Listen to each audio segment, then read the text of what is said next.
Tony Khan has tweeted, "Welcome to AEW, the new AEW Director of Business Development, Jeff Jarrett." Is this his 10th life? 11th? Jeez, who knows? 12th? This Who man. knows? I mean, this graphic. Can anyone be stunned that here in 2022 we are looking at Jeff Jarrett being all elite? So he is going to be the director of business development. And Tony Khan also stated, "I look forward to expanding the AEW live events calendar in 2013 and in future years with Double J and some of the Chris Harrington and also this person, Raphael Morphy. Yep. Yeah. Okay. So he has joined AEW upper management, it sounds like. Yeah, and apparently is going to have an on-screen role as well, as we will get into in the show. He had an executive role in WWE. Listen, Jeff Jarrett. It's for a lot of people, it's like they just laugh at this man's unbelievable ability to always land on his feet, but. I mean, he has a tremendous amount of experience. He is somebody that has worked in so many different areas of the business. And quite frankly, in modern times, you can't fill up your hands too much naming people that have the level of experience that a Jeff Jarrett has. So, we will see what this means for AEW, having him in the fold. Personally, I have to imagine he offers quite a bit, in the behind the scenes setting that, we're not all privy to as audiences. I will talk about it. I'm not sensing a ton of excitement, maybe for an on-screen role for Jarrett, but I think behind the scenes, sure, why not? But we're starting off with a match immediately. Darby Allin against Jay Lethal. Lethal attacks Darby on the floor, and then Sanjay Dutt and Satnam Singh come down, and Singh gets in the way of Darby going for a dive. And there was this cool spot where Darby's ribs are taped up, and he gets monkey flipped into the steps with his ribs. And this led to Lethal working on the ribs throughout the match, including a German to Darby on the edge.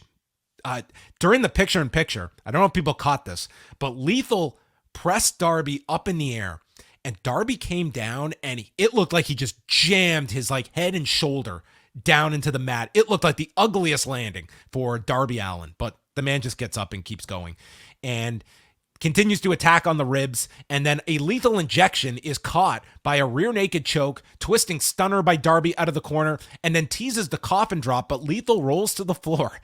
And then in the image of the night, at least on the candidates for image of the night, there were plenty of them. Darby goes for his tope, and he bounces off of Satnam Singh.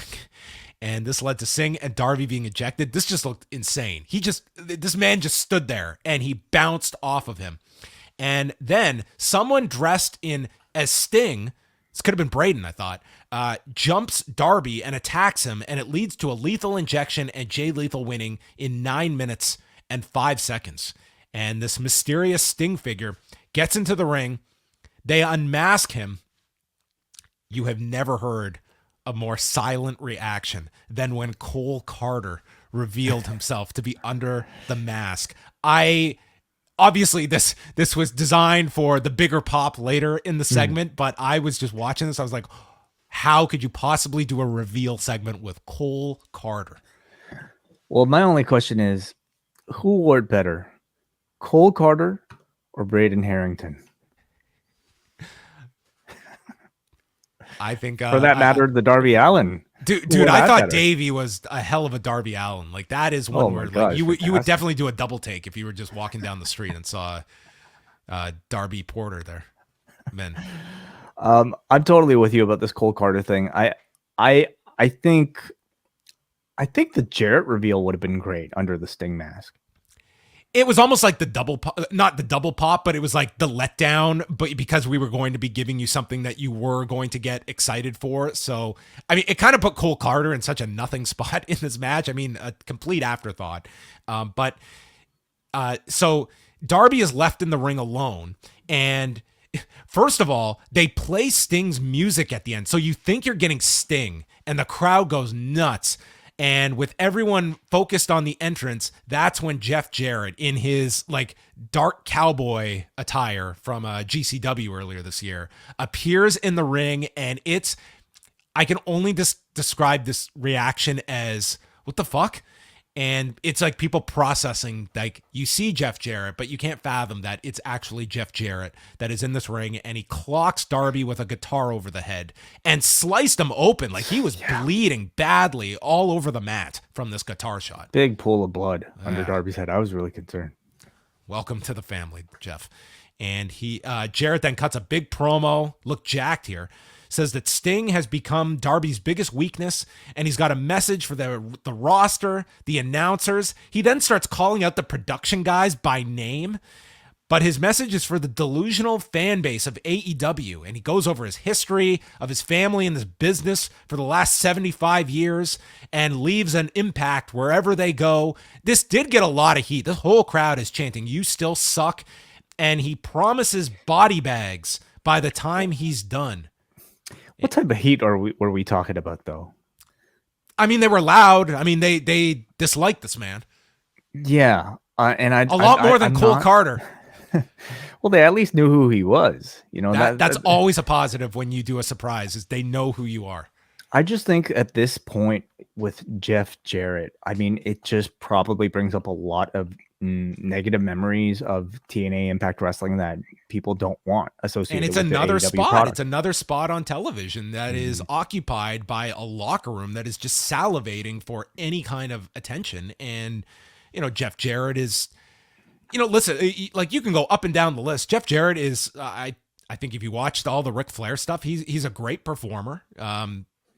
It's just like, where is it going to fit in this? Like, this is just yet another faction that we have. And I mean, this leads you to think of, like, is this like Jarrett and Lethal against Sting and Darby? Is that what we are going towards? I just don't think anybody wants to see Jeff Jarrett versus Sting, or really Jeff Jarrett versus, I think there was a real novelty in seeing him in GCW. You know, here's a guy who would be the last person you would expect to be a part of that brand. The contrast was wonderful.